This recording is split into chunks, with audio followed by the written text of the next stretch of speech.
Good evening, ladies and gentlemen. I'd like to welcome Mr. Graham Brown here this evening, who's going to introduce himself and present a very informative little presentation here, a webinar on behalf of the Next Gen of introducing, on the judging show cattle and judging state cattle in general.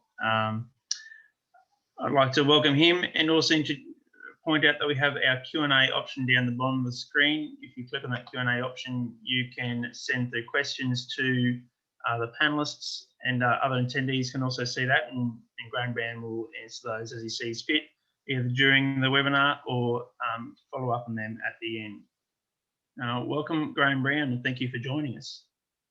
No worries, Lawrence. Thanks for having me. So firstly, thanks very much to the Next Gen Committee for the invitation to come and talk to guys on the webinar. Thanks, Michaela and Lawrence, for that invitation. Hopefully, we'll go through a few things tonight.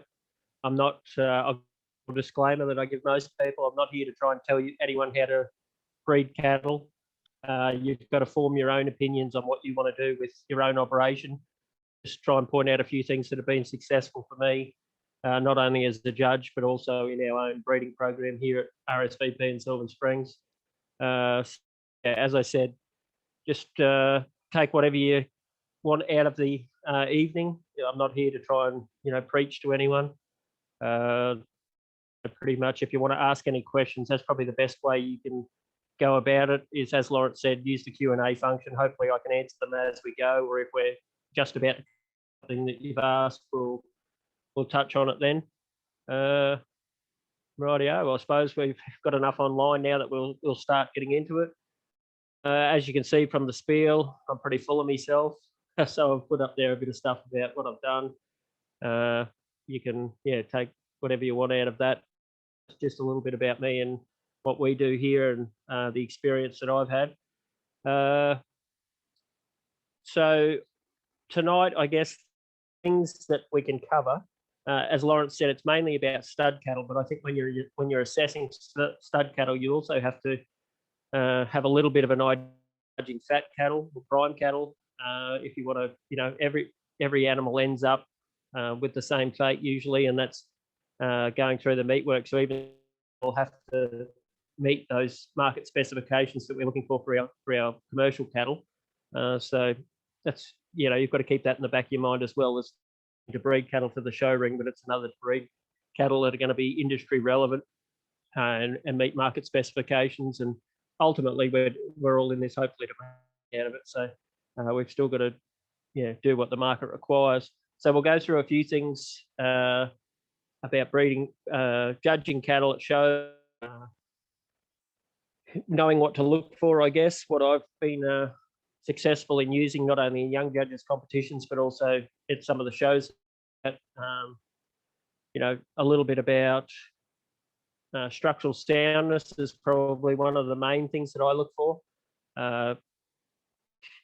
Structural soundness, we can evaluate that as soon as the animal starts moving into the ring or into the paddock that you're assessing them from. So this might be for someone who want to be a judge and just wants to assess their own cattle at home as well. I think this is a pretty good rule of thumb. No matter what breed, shape, size, or age, or whatever the animal is, they will walk. They've got to be structurally sound on those feet and legs. If it's Droughtmasters that you're into, you'll obviously place more emphasis on that than some of the other potentially European type breeds. Generally, the Droughtmasters and Brahmins and those things are suited to larger pastoral regions where paddocks are sometimes measured in kilometres instead of acres. Watering points few and far between. So you've got to be able to watch the animal walk. And for me, preferably, you've got to be at least 10 metres away from the animal when you watch them start to parade or start to walk. Just gives you a little bit more idea of how they're tracking. So when I talk about tracking, where the front foot leaves, the back foot has to get fairly close to that as it's striding out. It doesn't have to land exactly where the front foot leaves. Move into a few reasons why they might over and understep a little bit as we move through some of the structure points. But as long as they're fairly close, if they're within 40 either way, you're probably happy enough that they're striding out well. You always like to look at the animal as it moves toward you and away straight line. So again, this gives you an indication that the animal appears structurally sound. We've got to look at, you know, the shape of the shoulder and set up in the front end, obviously for ease of calving and those type of things. And we've got to look at hind leg structure. And I always am a firm believer that hind leg structure is probably twice as important as front leg structure, because the whole weight of a bull when he's serving a cow is on those hind legs. So he's got to be definitely that back end through his hind leg setup. Once the animal's stopped moving, we've got to look at their natural stance. Sometimes harder in the showroom. You might be dealing with experienced handlers who know a few tricks about how to stand their animal up to show them off as well as they can, because as a parader, that is your job. You get the animal off to the judge as best you can and give it the best chance of, I guess, winning a ribbon and looking good to the people sitting around the ring. When you look at the animal from side on, have a look at the angle of the shoulder.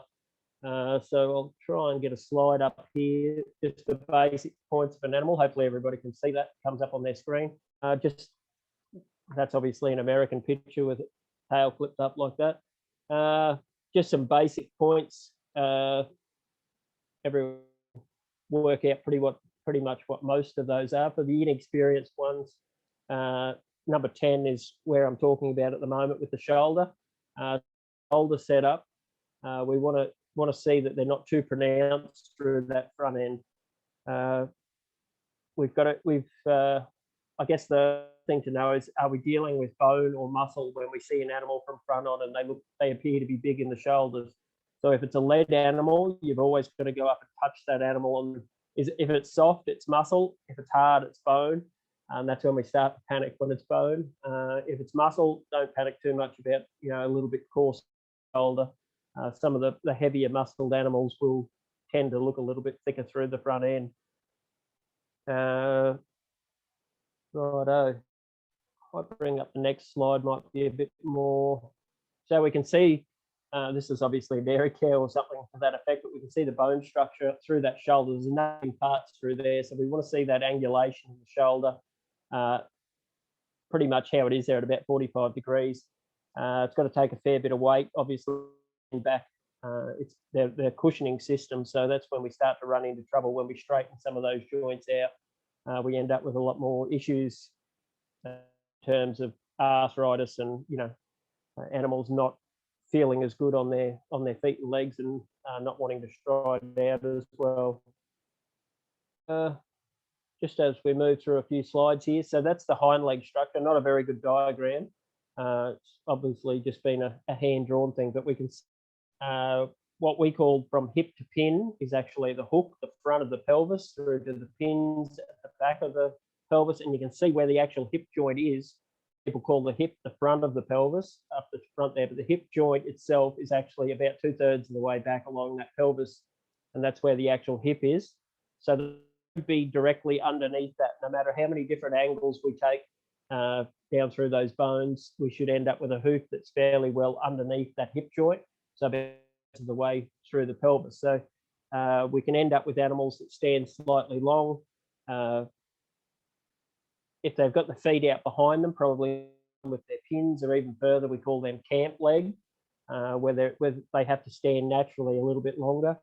But you'll see that picture obviously shows what we call an animal that's a little bit too much curve in that hind leg. We've got a few other diagrams here. So the ones on the top right, you can see a little bit too much curved in the hind leg. Correct is obviously just that slight curve in there, and post-legged is what we call it when they're straight up and down. Now, post-legged is definitely of those three.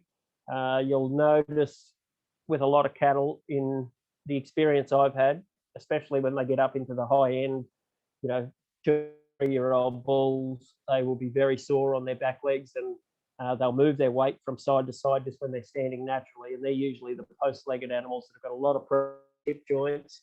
They seem to need to move their weight from leg to leg because they're feeling pain. So yeah, if anything, is slightly better, but still not desirable, obviously. But we can put up with a little bit extra curve in that hind leg.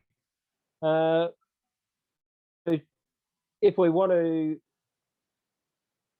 evaluate as they're walking around whether we think they're sickle hocked or post-legged, it's also a good indicator of the shape of the hoof. Now, again, if we're in the show ring, it's pretty hard because a lot of people out there take advantage of hoof trimming and that type of thing. The shape of an untrimmed hoof is probably a good indicator if you're just judging cattle in the paddock.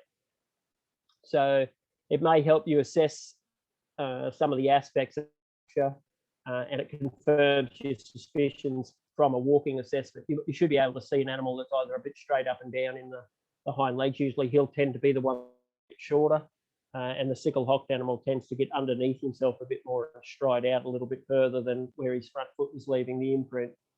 So if the hoof is excessively long or short on the untrimmed animal, usually gives you a good indication of how that hind leg's set up. They're an animal that's too straight in the hind leg is on the right, and they've got a short stubby toe and a deep heel, an indicator of an animal that might be a little bit straight up and down in the hind legs. The animal in the centre there with too much angle has a fair bit through the pasterns. He's a bit through the pasterns when he walks, but also that toe gets a bit longer. They're the animals that don't wear down the front of the hoof as much, and see he's got nowhere near as much depth in the heel of the hoof there, and the correct angle of the pastern is the guy on the left, obviously. So yeah, in some cases, the longer hoof means that there's an issue with an animal that's sickle hocked, or an animal with longer hoofs. Sometimes it's an environmental factor where the ground is just not good enough to wear down. It's not abrasive enough. So reports that I've looked into with hoof management is an animal needs to walk kilometres a day to maintain their hooves at the same length. So animals that are locked up in small pens or in overly soft or wet areas don't get enough exercise, and their hooves are going to get longer no matter what you do. So yeah, that's just a good rule to work by. Animals need to get about 5 kilometres of exercise a day just to maintain their hooves at the right length.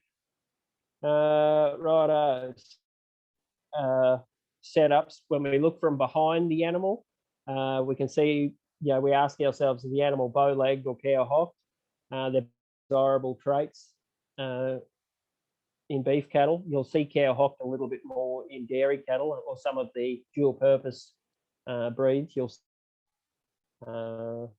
It's usually a sign that there's a lack of muscling there in the hindquarter, and you can see that they're toed out, if you like, in the back end. Rightio. So we covered pretty much the basics of feet and leg structure. So we look at from the front end as are they knock-kneed or are they bow-legged in the front end. We still haven't found the perfect animal that's 100% got all of these traits that we're looking for. We're just trying to do the best that we can. We've got to remember when we're selecting cattle on specific traits, usually we're selecting against some other traits. So it's a bit of a balancing act when you're breeding cattle, and that's what I found anyway. If you want to go down the path of selecting heavily muscled animals against fat cover, or maybe even you're selecting against fertility. If you start selecting animals for frame score and things like that, usually you end up with higher birth, all those type of things. So there is a negative impact on every selection pressure that you place on animals. So yeah, that, as I said, that's up to the individual on what they're happy to put up with in their own operation. So we've covered the basics of feet and leg structure, and now we move on to how with reproductive soundness. So an animal that's reproductively sound is one, in terms of a bull, his main job in the herd is get out there, so serve the cows, maintain his conditions so that he can cover all of them in a shorter period of time as possible. We can serve between, as a young bull, probably 30 to 40, as an older bull, maybe closer to 50 or 60 in a short joining period. Able to do that with a limited amount of fuss, and as I said, maintain enough condition that he's got enough semen, making enough semen that he can continue doing that year after. In terms of the female, her job is to get in calf, calve down without any troubles. We don't want to get into the processing calves and those sort of things. They want to be able to calve naturally, rear that calf, and actually end up with a good saleable item at the end of it. So we don't want to our females calving down and we're weaning 125, 150 kilo calf at the end of it. If the season's been kind, we want to be seeing those 250 kilo calves calving, maybe even up to 300 kilos in better conditions. So that's her main job in the herd. So when we join structural soundness and reproductive soundness, for me, I think they're probably the two things in combination that drive profit in a stud operation and a commercial operation. For me, they lead to longevity in our breeding herds. And what I mean by longevity is a bull that's going to last more than one season, or a female that's going to have more than 2 or 3 over a 5 or 6 year period. So they're going to stay in the herd and not have to be culled out for infertility or breakdowns or things like that. So they're any one of those cattle. Usually they'll breed a lot of those traits on. Highly heritable traits is what we call those, the ones that they pass on to their progeny. So yeah, as I said, we don't want the bull only siring 25 calves and then he's so footsore or he's blown out a shoulder or his testicles are dragging done his sheath or something like that. So righto. So people often ask when you're assessing young cattle, too far, sorry. When you're assessing young cattle, how do you know if they're going to breed on? And the simple answer to that is that we don't know. That an animal as a heifer is going to calve down, she's going to have a good udder and feed a good calf. We don't know if a bull's going to go out and sire calves, all those sort of things. So when I'm judging at shows, it's always very difficult for me to put heifers up over cows and calves. Usually the rule I work to is it has to be exceptional, or the cow and calf has to have something majorly wrong with them for me to put the heifer over the cow and calf. That's only my personal opinion. We've seen to even in this stud game where a baby heifer, she looks beautiful, and then by the time she calves down, she's got no milk, or she only calves every 3rd or 4th year, or she's just no good to anyone. She's been overfed as a heifer or something, or a bull goes out and he's got no semen. So it's very hard to put that junior animal over a proven animal, if you like. So all we can do with young cattle, if we're selecting young cattle, is select on traits that we know will affect them later in life. So again, that structure comes into it. So the female's role, as I said, you've got to calve down and rear us a calf every year, and even sometimes under adverse seasonal conditions. And how that's been the last few years, we've all been doing it a little tougher than we would hope. So young female traits that I look for always comes back for me is constitution. So the animal has to be able to look after herself. So areas on this external figure of the parts of a beef animal that we can look at, for me, heart girth is always a big thing on, doesn't matter whether it's bulls or female, have to have heart girth. So where have we got it on here? So it's more or less from 18 to just behind 11. It's what we call that area just in behind the shoulders, where sometimes you'll see animals, they tighten a little bit in through there. So we want to see them nice and through that area. So big chest floor and plenty of room through there. But that depth also has to carry right back into the flank of the animal.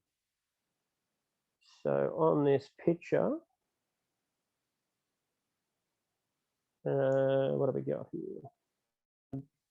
Yeah, it's 33 on the picture. So we want to see good depth through that area as well. This steer, or I should, it's got a pizzle on it, just cuts up a little bit through that area. So we want to see them a little bit deeper down through that flank, a little bit fuller through there. So for me, that's constitution. Animal that can look after itself when things do get a little bit tough, because we've got to get animals to breed, calve down, and then rebreed while they've got a calf suck. We're trying to do all this in a 12-month period and not lose any ground over days to calving intervals and things like that. We don't want them to start to stretch out to 14 or 15 months. Otherwise, they'll miss a calf every second or third year at that rate. So as I said, we want to see that good depth and through that heart girth, depth through the flank, and the larger middled animals. So through that, where 21 is, that gut area, we want to see good spring of rib, plenty of depth of rib in those animals. It's not a very good diagram to be trying to highlight that, but that gives you a general idea of where we're talking. Animals that we see with very little depth and spring of rib and those tight flanked animals, they're usually the animals that do struggle the most when things do turn a little bit tough. So the other things we can look at to try and eliminate the issues, things that may go wrong in young cattle, got to have good angulation of the pelvis. So we're with Droughtmasters, we're breeding tropical cattle, so they have to have good angulation there. So on that diagram from 23, we have the 23 has to be higher than 25. We want to see that sloping, no matter where you are in Africa. All of the animals that do year in, year out have a sloping rump, the ones that carve out, because if anyone understands or remembers biology class or anything like that, Darwin's survival of the fittest. Carve out or retain after birth or any of those sort of things, they end up dying out in the species, and the ones that can do it themselves and do it easily every year survive. So we want to see that good angulation from 23 to 25 in that diagram. And they've got to be wide enough between the pins, looking at them from behind where 25 is there, the pin bones have got to be well set through there so that they can deliver a calf through there. So what happens when it's higher than 23 on that diagram? That's when we start to run into trouble, because an animal, after they've delivered a calf, to, well, effectively clean out, they have to get rid of all traces of afterbirth to avoid infection. Sometimes this can lead to them not. So that's one thing we've just got to watch. If we start to square them up too much in the hindquarter, you'll notice some of the British breeds and European breeds think that's great for the show ring, but it's not a practical trait for me. I think everything has to come back to commercial relevance. We've still got to, our cattle still have to perform under, commercial situation, even though a lot of us are breeding stud cattle, they still have to be commercially relevant. So yeah, the pins must be set far enough apart to deliver the calf unassisted, and that's assisted for me. All of our cattle run, at a different property to where we live. So unfortunately, it's survival of the fittest. As far as the udder goes, on a young female, 4 even-sized teats of moderate size, and we haven't overfed the animals up until this point as to lay down fat in the udder. That's ultimately one of the big no-nos in females is overfeeding. If they've been overfed, they'll lay down fat in the udder, and the fat cells replace milk cells. And once they're in there, they're in there. You cannot, put them on a diet or anything. Once the milk cells have been replaced with fat, that you've lowered the amount of milk that she can produce. Calf. Once a female has gone past 3 months of pregnancy, once she's been joined for more than 3 months, there's no risk due to the changes in the female that she can lay down any more fat in the udder. But just remember that if you overfeed them after this point, you can dramatically increase the birth weight, especially in that last trimester. So just be careful about, thinking that you're past the point where you can do damage to the udder and you can actually do other issues. So that's pretty much it for young cattle. Bulls, we just want to see the same traits as we do in a mature bull. They've still got to have in the pelvis, because remember that bulls do breed females that we're keeping in our herd. If we're a self-replacing herd, which most stud operations are, where the females or a lot of the females out of some of these bulls, so they've still got to have the right traits to produce daughters that can breed. So we still want to see that good angular pelvis, good width in the pins, but obviously they've got a few different working parts, which we'll go into a little bit further down the track when we talk about the bulls. I don't see any popping up on the screen here, so if anybody's got anything or they're not keeping up with anything, it's probably not a bad time to ask questions. I'm not 100% sure how old all of our participants are, so hopefully I'm not going a little bit above people's heads, or maybe some of this is very easy. Jot down a question that you think you want answered, and hopefully we can go through it. So whilst we were talking about udders on females, the udder on a lactating cow, she should also have the 4 even moderately sized teats, and it should be attached to a flat udder floor. Milk production in most cows. Oh, we've got a question popped up. Let's see what that is. Kurt's just asked about flatbacks and top lines. We're just about to carcass traits. As soon as we've gone through the reproductive traits, we'll get to that. So milk production is around 2 front teats and 60% in the rear teats on most cows. So we want an animal that is well blended through the 4 udder attachment. So what we mean by that, just bear with me. Hopefully my slides aren't too far out of order here.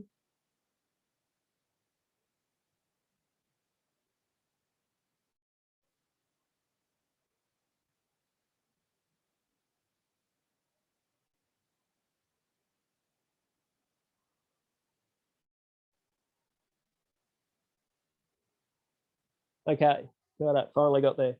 So we want a flat udder floor, the 4 udder attachment. So you can see on this female, just above where the calf's eyes are, we call that the 4 udder. So in front of the teats, where it blends into the bottom of the underline. We want it blending in well.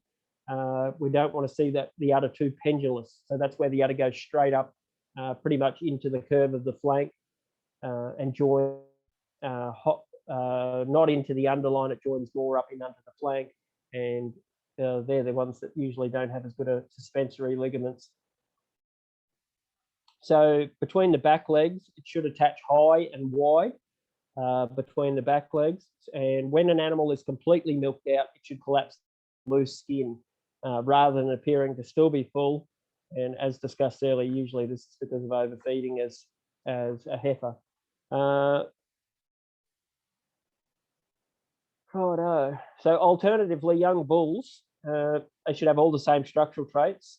The sheath, 45-degree angle. See if I've got, might not. We'll talk about that. Righto. So yeah, think of the sheath on a 45-degree angle with a clean navel. Bulls with excessive navel can suffer what we call mechanical interference.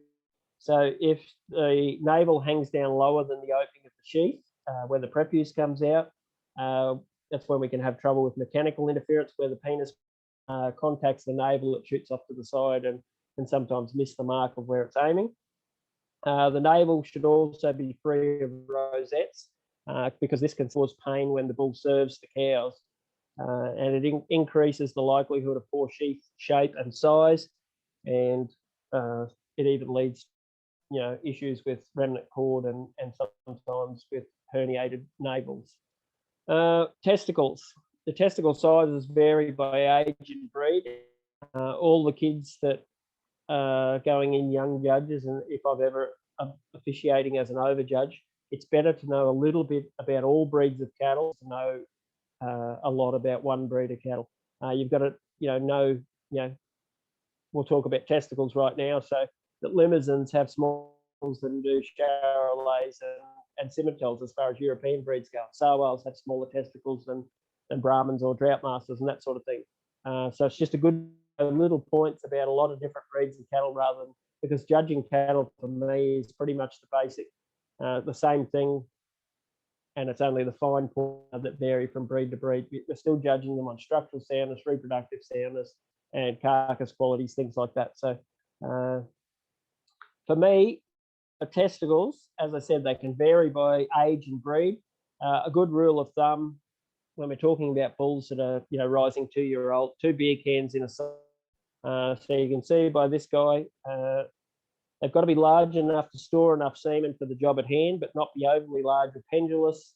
so that they can increase risk of injury during the serving season.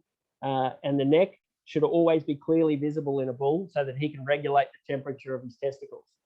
So that's, he optimizes semen quality by moving his testicles up and down within the scrotum. So we don't want to see bulls that have been overfed. A slide of that here. The next guy, there's no distinct neck in the testicles. You can see how fat he is up in above the testicles. That restricts their ability to control the temperature, and we end up with a lot more dead sperm and a lower sperm count and in the stored sperm in the testicles. So that's one reason why we don't want to overfeed young bulls. Just as we can kill young females with kindness, we can do the same to young bulls by overfeeding. So evaluated our animals.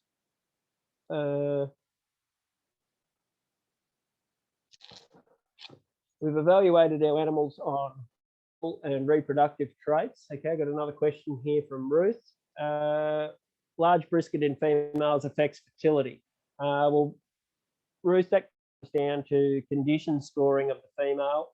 They will tend to lay down fat in the brisket later. So they'll lay down fat in other areas. Brisket is one of the last areas that they start to, when they tend to get really fat. So I'd say the damage is already done when you start getting fat in the brisket. I'd say they've already, if they've got an excessive amount of fat in the brisket has come when they're a mature female and not as a heifer, because they can what we like to call milk off excessive, when they calve down and feeding a calf, just as long as they haven't been overfed as a heifer and they've got that fat cells into the udder, place the milk cells. So hopefully that's answered your question. If it's in a cow, hopefully it's just that she's in really good condition, plenty of grass around, and hopefully she's going to milk a little bit of that off by feeding the calf, doing a great job for you. Kurt's asked about do good top lines matter? So when we're talking about cattle for slaughter, we've got to remember a few on how to evaluate these cattle by just looking at them. It's great if you can touch the animals. If you can't, do it visually. So I'll bring up a couple of slides here of how we evaluate cattle for carcass qualities. Okay. Right, so even though we're looking at slaughter cattle, we've got to remember that, as I said before, stud cattle, we're still producing them to breed cattle for protein. So not just the show ring or to satisfy fancies or fads or anything like that. We need to understand what the market requires. So cattle can be sold for different weight ranges, and therefore that might affect your own individual decision on what your breeding philosophies are. If we're to sell cattle straight off the cow, we'd be selecting different types of bulls, earlier maturing type bulls, which we'll talk about a bit later, rather than somebody producing bullocks, turning off cattle. So no matter what market you're trying to target, I always am a firm believer that your has to remain relevant for the type of country you're running on. There's no point trying to run 900 kilo cows on light forest country, or running a breed that the conditions you place them in.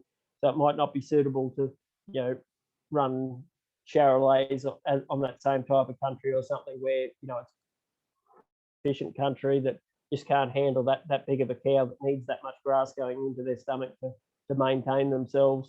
And there might not be much point Droughtmasters in Tasmania. Obviously it's more suited to Angus and those type of things down there, so that's probably why a lot of people aren't doing it. So remember, try and run the type of cows that your country can handle. Obviously some people are going to have better country than others, and they might be able to handle a little bit larger cow. They might be able to have a little bit more muscle, different things like that. So everyone has to make up their own decision on the type of cow they think their country can handle, and then we use the type of bulls we're trying to breed over those females. So obviously, as I said, if we're trying to breed calves that we're selling straight off the cow, we're going to use an early maturing heavy muscle type bull, because sappy calves that look like they're got plenty of thickness in them at a young age, or if we're a self-replacing breeder herd like most stud operations are, we've got to try and weigh up what do we want our sale bulls to look like, but we also can't go too far in any one direction so that our females, the sisters of those, are still functional and can be kept as breeders as well. So it's a bit of a balancing act there. So the first question you've always got to ask yourself when you evaluate slaughter cattle, this is in my opinion, is are they fat enough for the weight range they're going to fall into? Processors usually require lower levels of fat for the lighter cattle, so local trade cattle, those sort of cattle up to around 400 kilos, they obviously require less fat on than you do for those Jap ox type bullocks, the ones I was talking about, 600-700 kilo live weight.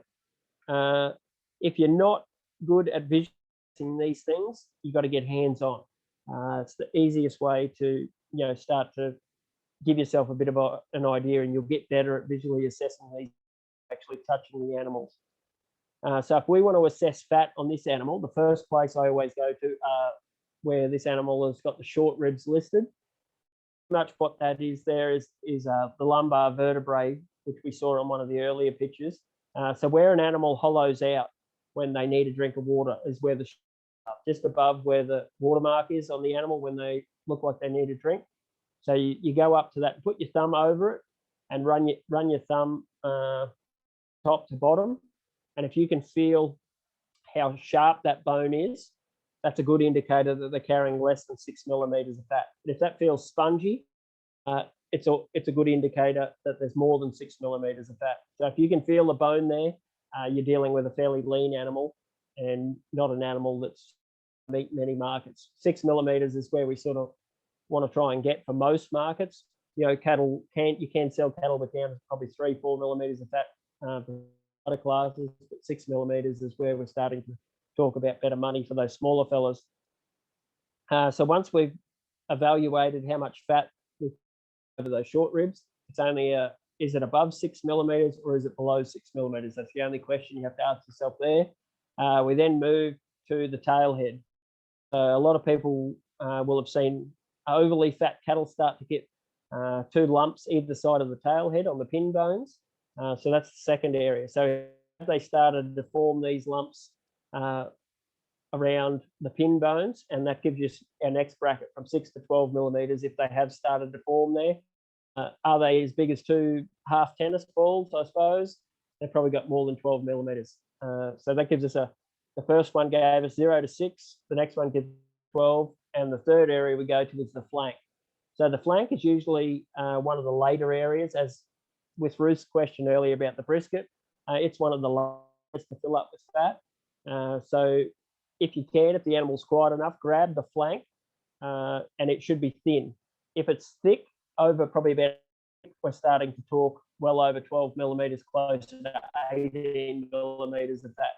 So our 3 brackets are 0 to 6 on the short ribs, 6 to 12 when we're talking about tailhead, and then 12 to 18. And then if we start to get all that fat in the brisket, in the cod of steers, so where they've been castrated, where the testicles have come out of the cod, areas, and we're probably talking 18, 20 millimeters of fat. So they're pretty well overdone. So that's just the way to determine how much fat an animal's got. And you can see on this diagram they're talking about the twist in between the back legs there and the muscle seams. You can see that right-hand picture there. You can see the seams still between the 2 different muscles, the inside and the outside, or the silver side and the top side on that guy. You can see the seams still. It hasn't filled that up with fat yet. So for me, just looking at that guy, this is probably another reason why it's a good idea to know a little bit about all rather than a lot about one breed, because you'll know that some breeds do lay down fat easier than others, and some tend to be a heavier muscle type animal. So just looking at that guy visually, doesn't seem to have much fat around those pins yet. So I'd say he's between 6 and 12 millimeters of fat just looking at him. So that gives you a visual idea that he's probably on the lighter end of the fat scale. Where do we look for muscle? So we've looked at the fat now. I'll just go to this next slide.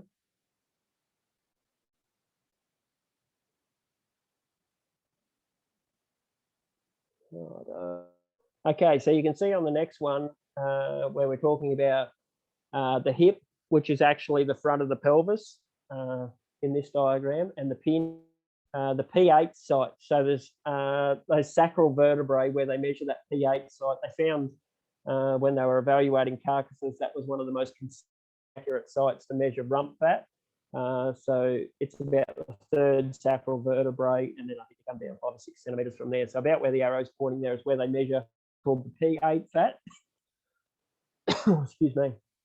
So when they talk about rump fat and rib fat, the rump fat comes at that P8 size, position 8, and that was obviously the 8th position they tried, and they found it to be the most accurate. The other site that they talk about rib fat is up there at the front, about the 12th and 13th ribs. So between the last and the second last ribs, up along the spine there, is where they measure the rib fat. And most cattle, you will find that the rib fat is a couple of mil less than the rump fat.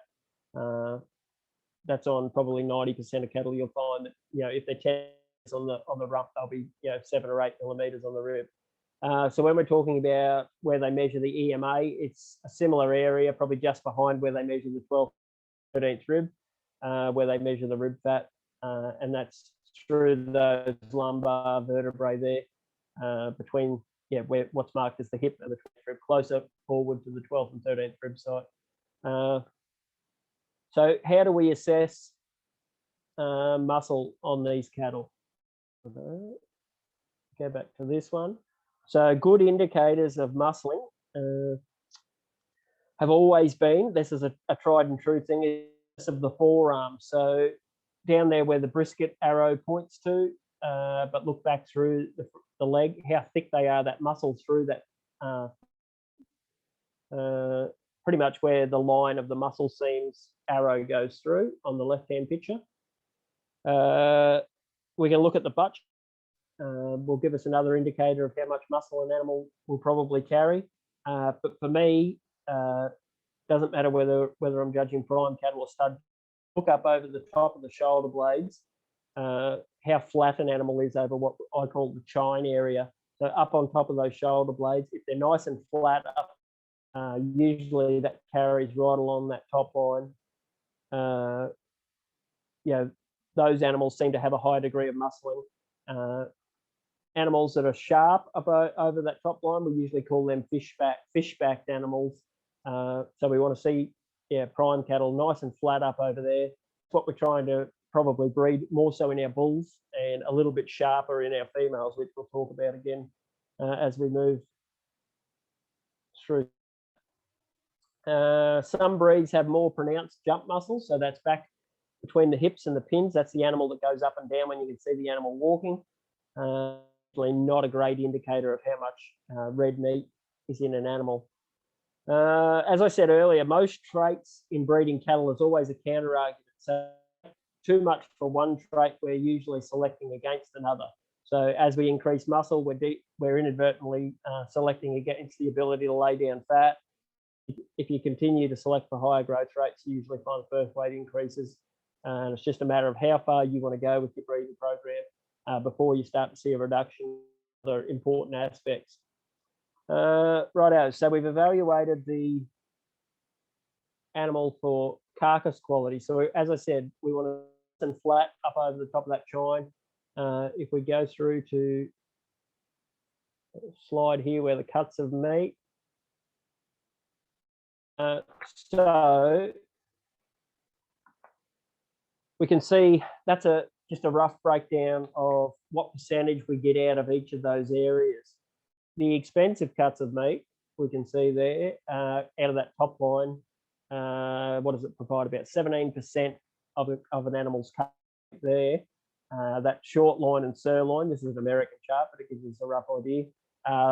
There's about 40% of the carcass's value comes out of that area. So that, when we're talking about how much meat we can get into that area, if we can add, you know, another % or another 2% into those areas by, you know, a longer animal with a bigger top, the butchers are going to love, you know, those type of steers, and they're going to start to chase them. So that's why we tend to try to get those cattle with a little bit more top line in them. You can see some of our lesser cuts of meat coming out of the bottom half of the animal. Yeah, so that's why, down through the flank and the plate and things like that, yeah, breed them a little bit leaner through that gut. But we've got to remember, if we do that, we're starting to select against those animals that look after themselves a bit better in dry times.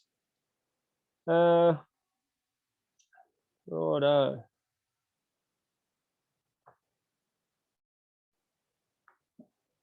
Okay, I got another question here.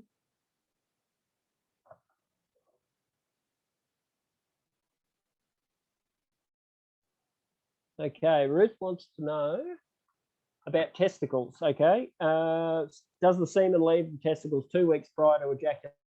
If so, people talk about testicle size and cooling. I might have to get back to you on that one, Ruth. That's a bit of a tough one. I'm not sure how long it takes to get from the testicle to the penis before it's ejaculated. I know that it takes roughly 6 weeks for a bull after an injury or temperature to make a new batch of semen. So if they have a bit of foot rot or they've got a high temperature of 3 day or something like that, semen will be affected for about 6 weeks. I'm not 100% sure how long it takes for the semen to go from the testicles. I might have to come back to you on that one. Righto. So once we've evaluated the cattle for carcass, there's the third parameter. We've looked at muscle.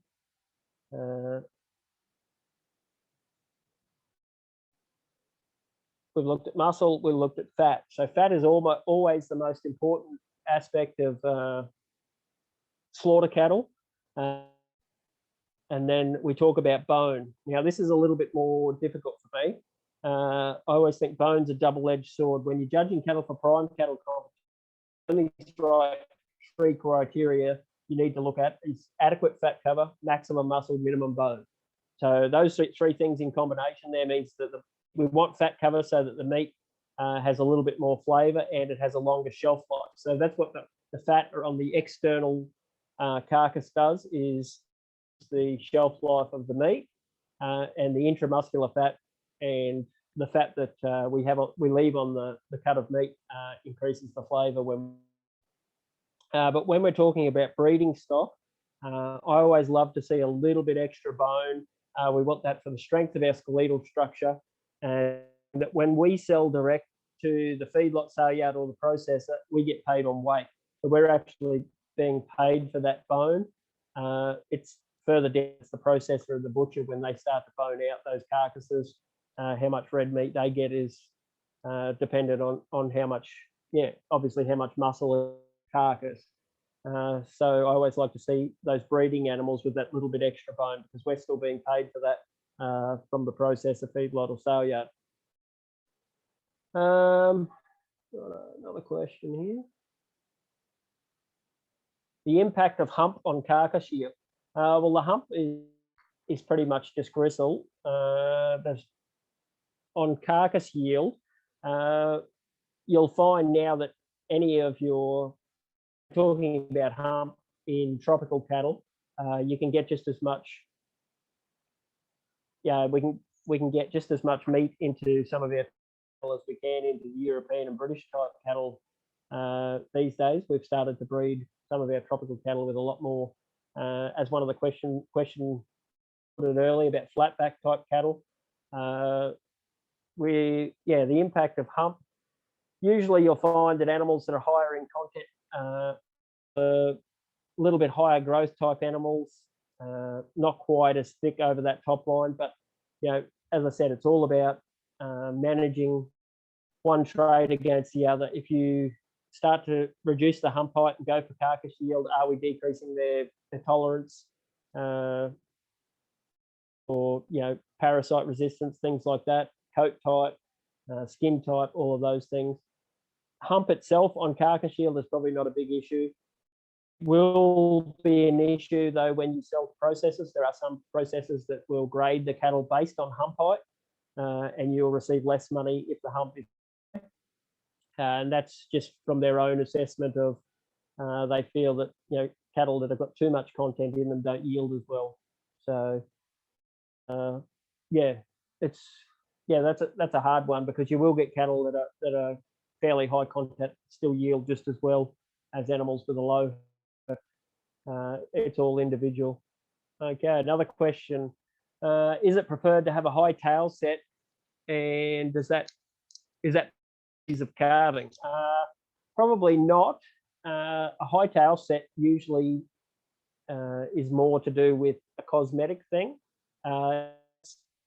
We don't mind a higher tail set rather than a tail that's set right down below, like in between the pin bones, because we've got to remember it still has to come out there. For me, it's more about the pelvis shape and the angulation of the pelvis. So if you've got good angulation, right back in that early picture where we were from the hooks back to the pins, I think it was slide 2. Yeah, so if we've got from 23 to 25 there shouldn't be as much of an issue unless that tail is set right down in between those pins. That in some cattle, but Droughtmasters should not be having issues, or tropical cattle should not be having issues with calving. Otherwise, you might have to have a look at what you're doing wrong if you're starting to have issues with calving. Hopefully that answers your question, Mac. Right.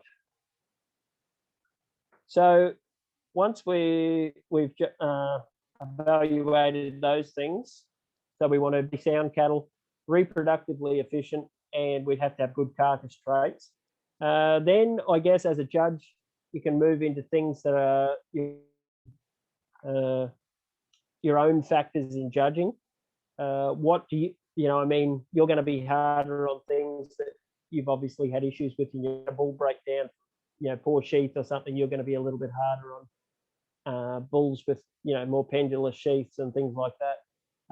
It's hard to gauge some things in the show ring because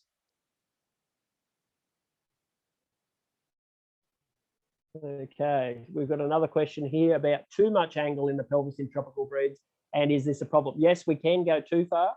As I said, with motion, when we start to get too much angle in the pelvis, combine that with some nutritional deficiencies, and we can see prolapses of the breeding of the uterus and vaginal prolapses and things like that when the animal goes to get up.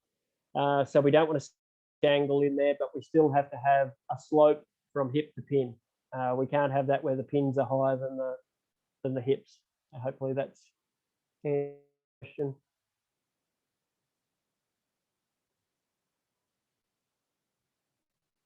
Right. So temperament is a factor in no matter what we're doing. See if I can find this picture.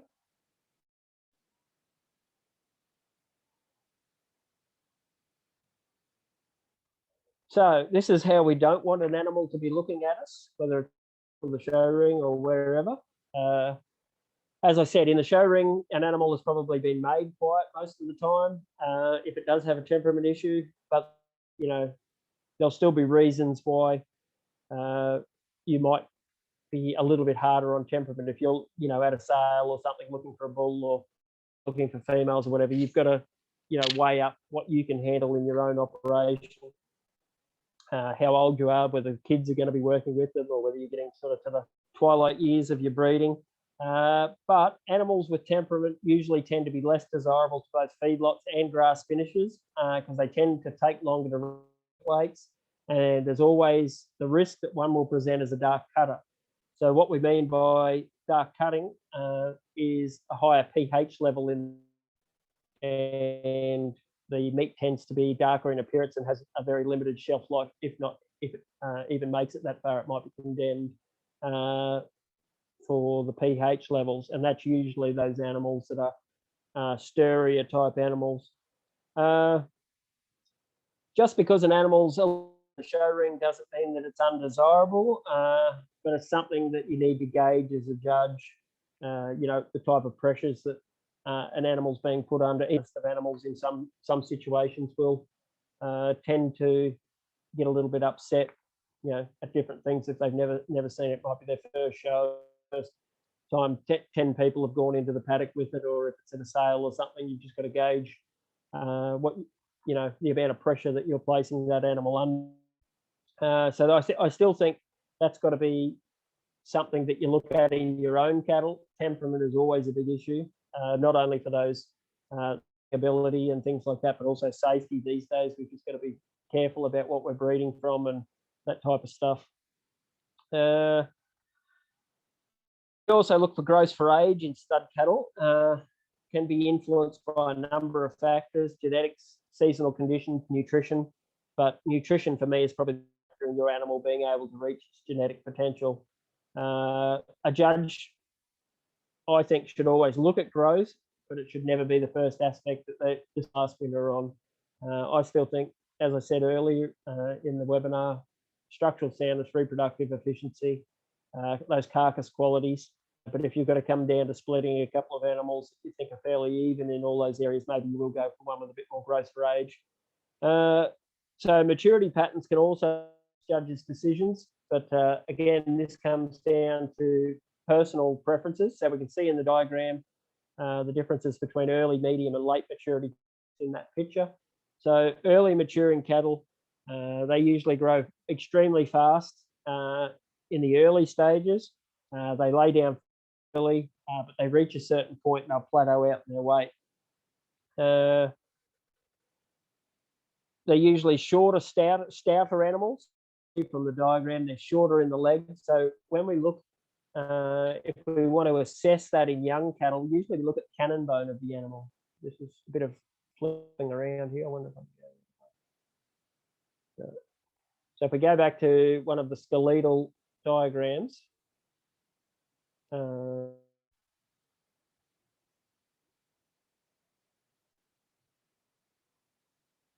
righto. So on this one here, we can look at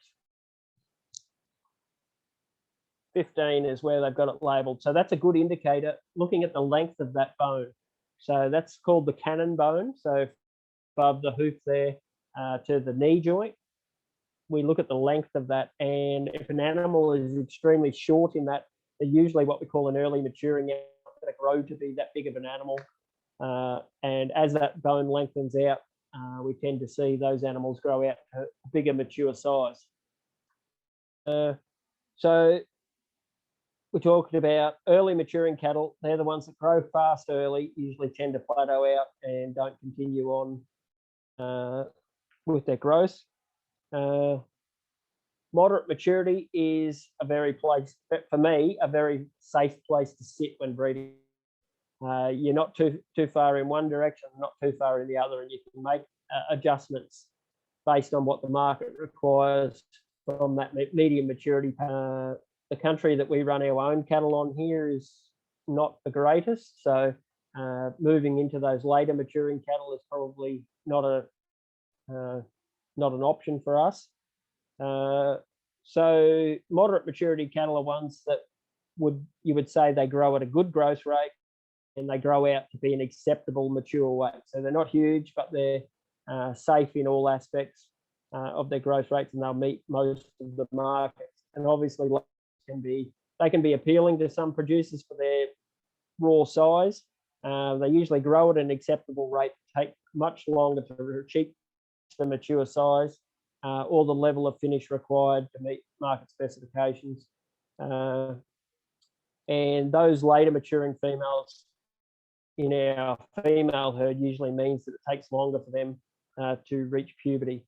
So the age at which we can put them in calf and get them into the breeding herd. So that's pretty much all the points I've got written down here. I'll go back through some of the slides here, and if anybody's got any questions, ask.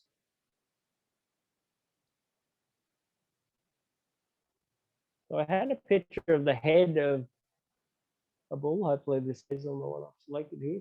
Not the greatest picture, but another thing when we're judging cattle, bulls have to look like bulls and to look like females.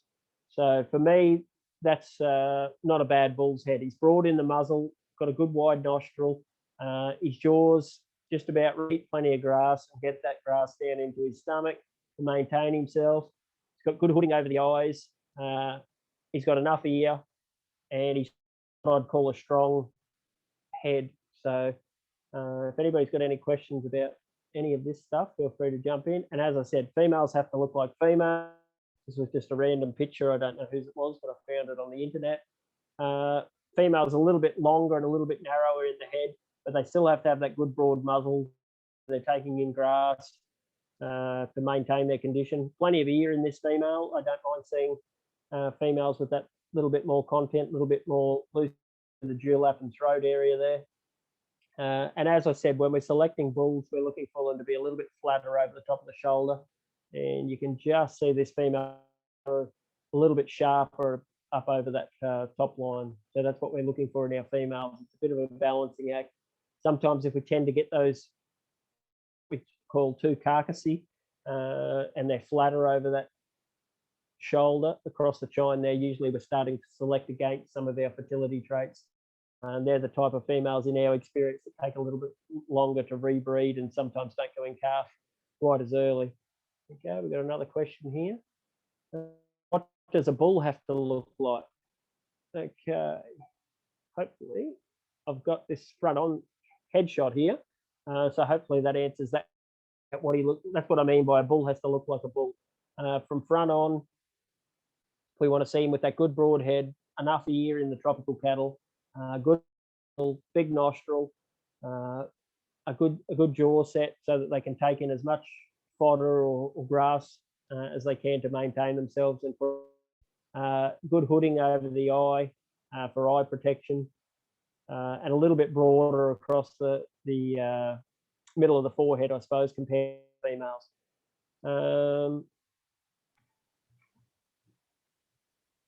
Righto. Someone's asking about missed most of the, where can they rewatch it? I'm pretty sure that Next Gen have a recording of this and you can watch it back at a later date. Yes, that's correct. Oh, sorry, Brownie. That's correct for the anonymous attendee there. We'll the recording has been this webinar has been recorded, and we'll be putting a link up on our Next Gen Facebook page following the webinar, so you'll be able to see it there. I've just got some information that came in as well, Graham, in regards to one of our questions earlier on from Ruth. It looks like on behalf of Mark, asking about this when semen leaves the testicles 2 weeks prior to ejaculation, and the message we had in from one of our attendees was that it does leave the testicles well before ejaculation. However, it enters the epididymis where it undergoes final maturation. This structure is still located within the scrotal/scrotum neck. So fat in this area and ability to cool is important, as this is where sperm are undergoing their final maturation. So that kind of outlines that size and cooling area in regards to having too much fat. Yeah. Okay. Yeah. So what Lawrence is talking about there, the epididymis, as you can see on the slide, I've currently got knobs on the bottom of each of the testicles. So that's the epididymis of the testicle. And as Lawrence has pointed out, that's where the sperm is stored in stages after it's been produced by the testicle. So again, that's right about the ability to control the temperature in those areas will definitely increase likelihood of getting those cows in calf with the ejaculate that's, once they've been served. Okay, Ashley, on your question, if you're still online, about the bull, I hope that's what you were asking about, is what did I mean by what does a bull meant to look like? If there's more you want about that, just type another question and we'll go through it. So we'll give everyone a couple of moments to send through any last questions they might have, and Graham hopefully will be able to answer them, and we might tidy things up after that. There's another question there. Okay. Yeah, we've got another question there about the muscling around the tail head. Usually that's the rump. I'll go back to where we've got our cuts of meat. And Ashley's also asked where are the major parts of beef, so that's not a bad time to look at that. So as you can see on that diagram I've got up now, the rump is that area either side of the tail head and up over all that pelvic region, I guess.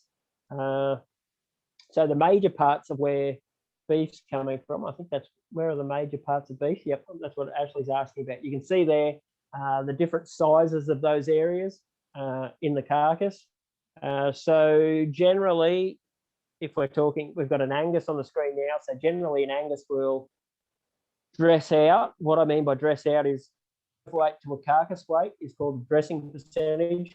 They'll dress out probably 53 to 57%, somewhere in that range. So the weight, if we're talking 500 kilos, we're talking 53. So what's that? 250 plus 15, 265 kilos up to 270-ish as the carcass. So then out of that carcass, I'm assuming that's what percentage we're getting. 3% rump, 9% sirloin, 8% short loin, just on an average carcass, 21 round. So that muscle is easy to spot on the carcass because it's a big round muscle on the side of the leg. That's how you always remember it's called the round. But our expensive cuts of meat are those ones that don't get a lot of use in movement. So that's why they're tender. So things like the eye fillet and that are on the inside of our T-bones, up along those lumbar vertebrae across the top, it has it all. If any, it's not used in any of the muscles used for motion in the animal. So that's why it's so tender, and that's why it's so darn expensive as well.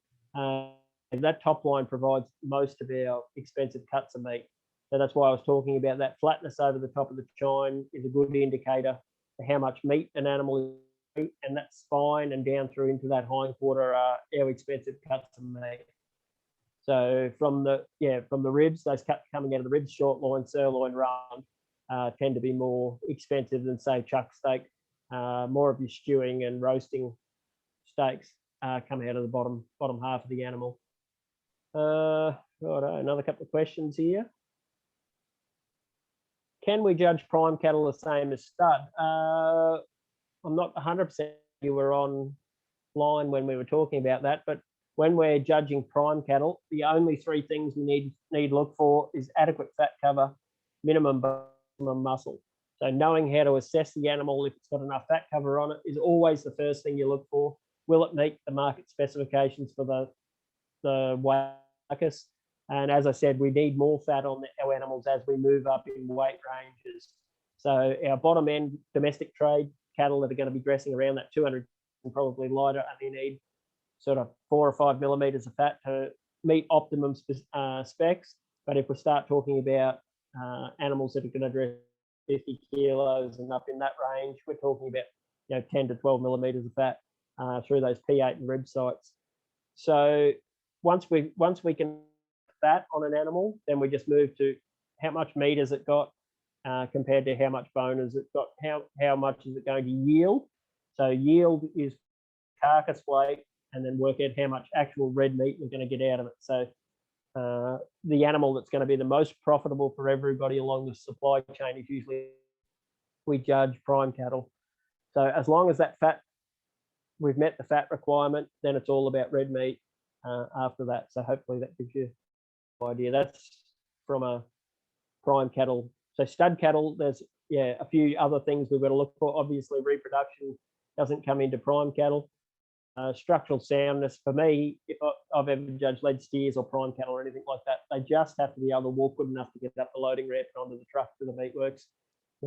Walk them around the ring 3 times like we do with stud cattle to make sure they're tracking well. And prime cattle, as I say, usually they spend most of their life better pastures or in feedlots or whatever prior to slaughter, so they don't have to be as structurally sound. We're not looking into them from a reproductive point of view, so fat cover, minimum bone, maximum muscle is all you really need to look for there. So hopefully that answers your question, anonymous attendant.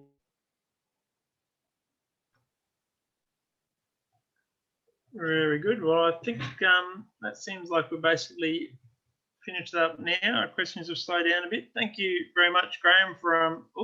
One more from Jessica.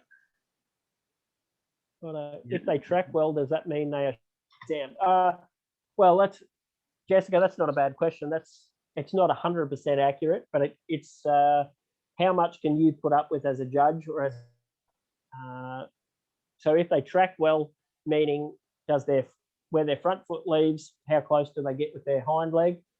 As I said, happy if it's 3 or 4 inches either side of where their front foot's left. You don't have to be absolutely spot on, how well, but it will give you an indicator. When you're looking at them, are they overstriding? Well, what is slightly actually not quite right with them to cause them to overstride?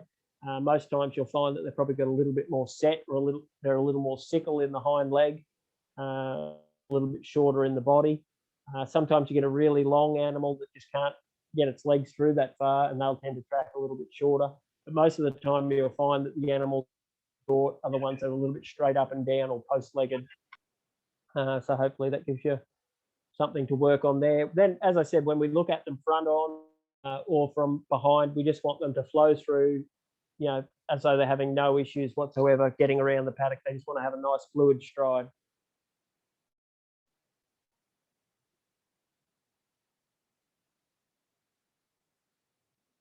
Righto, no worries, Ruth. Ruth just posted there next gen, so that's not a problem. It's my pleasure to come on here and hopefully impart some of the things that I've learned along the way, and hopefully, as I said, it's not my job to come on here and tell everyone how to breed cattle or whatever. Everyone's got to make up their own decisions on what's best fit for their breeding program. And when you go to the shows, sometimes you'll listen to a judge and think, oh, well, I totally disagree with that, or you can take small things that they say. So it's all about finding what works best for you and finding the best fit. So hopefully everybody's got a little bit out of it, and I'm fairly hopefully. So if anybody sees me around the shows or at any sale or anything, I'm happy to answer any questions if they come up with something at a later date. So just come and have a yarn.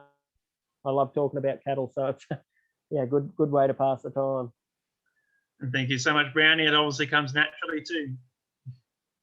Yep. As I tell most people, Lawrence, what I don't know, I just make up. So hopefully everybody takes this with a grain of salt. Very good.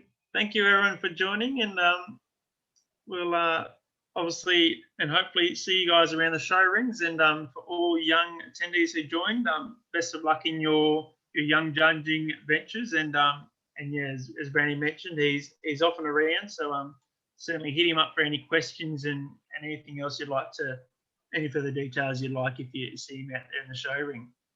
But we'll finish it up there. Thank you, everyone, for joining, and thank you, Graham, for imparting your knowledge and wisdom on us. And we'll see you guys all at the next webinar.